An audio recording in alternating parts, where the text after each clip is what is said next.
வணக்கம். நான் ஜெயலட்சுமி ஜெயல் ஜூட்பேக்லேருந்து. இன்னொரு ரோப் உள்ளே எப்படி விடுறது, சில சமயம் மாட்டிக்குது அப்படிங்கிறாங்க. அது இப்போ நான் உங்களுக்கு எப்படி விடுறது அப்படிங்கிறத நான் தச்சு காமிக்க போகிறேன். இது வந்து 1.5 இன்ச்சு டேப்பு. நான் அதில் 15 இன்ச்சு கைப்பிடிக்க எடுத்துருக்கிறேன். இதை வந்து நம்ம இப்போ மடித்து தைக்க போகிறோம். இந்த கார்னர்லேயே தைக்கணும். உள்ளே தைச்சிட்டோம்னா உள்ளே விடுறதுக்கு நமக்கு சிரமமாக இருக்கும். ஃபஸ்ட்டு ஒரு பேக் ஸ்டிச் போட்டுக்கணும்.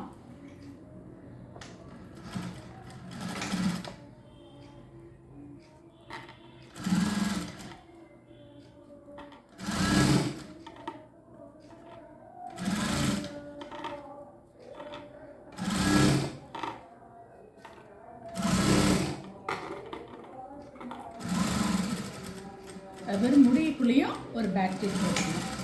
அப்போ தான் நூல் பிரிஞ்சு வராது. இதுக்குள்ளே வந்து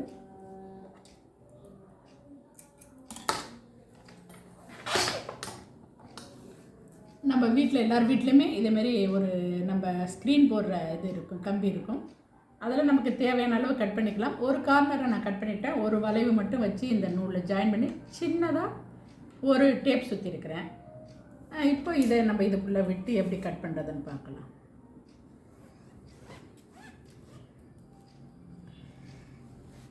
இந்த கார்னரில் விட்டால் தான் இது வந்து ரோப் வந்து உள்ளே ஃப்ரீயாக வர்றதுக்கு இருக்கும். இல்லை நம்ம கொஞ்சம் ஒட்டி தைச்சிட்டோம்னா இழுக்கிறதுக்கு உள்ளே போகிறதுக்கு நமக்கு கஷ்டமாக போயிடும்.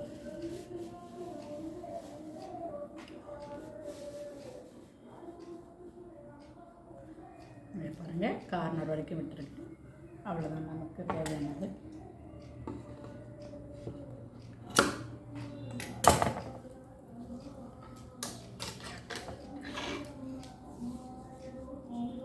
இதை வச்சுக்கிறோம். இது ரொம்ப ரொம்ப சாஃப்டாக தான் இருக்குது. நம்ம தைக்கலாம் தாராளமாக. இதை உள்ளே விட்டு இப்படி தான் எடுக்கணும். நான் இன்னொரு மாடல் ரோப்பு உங்களுக்கு தைச்சி வச்சுருக்கேன், அதையும் காமிக்கிறேன். இதை வந்து ஃபஸ்ட்டு நுனியில் 2 இன்ச்சு விட்டுறணும்.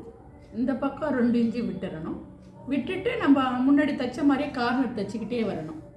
தைச்சிட்டு வந்துட்டு அதுக்கப்புறம் ரோப்பு உள்ளே விட்டுக்கணும். 2 இன்ச்சுக்கு உள்ளே தான் விடணும். இதுவும் 2 இன்ச்சுக்கு உள்ளே தான் விட்டுருக்கேன் பாருங்கள். இதுவும் ஒரு மாடல் தான். இது ஒரு மாடல் செட்டு. இது ஈஸியாக தான் இருக்கும். ஆனால் ஃபஸ்ட்டு இதுக்குள்ளே ரோப்பை வச்சு தைக்கிறீங்க அப்படின்னா கொஞ்சம் கஷ்டமாக இருக்கும். அதனால் முதல்ல கைப்பிடி தைச்சிட்டு அதுக்கப்புறம் இன்னொரு ரோப் விடுங்க. தேங்க்யூ.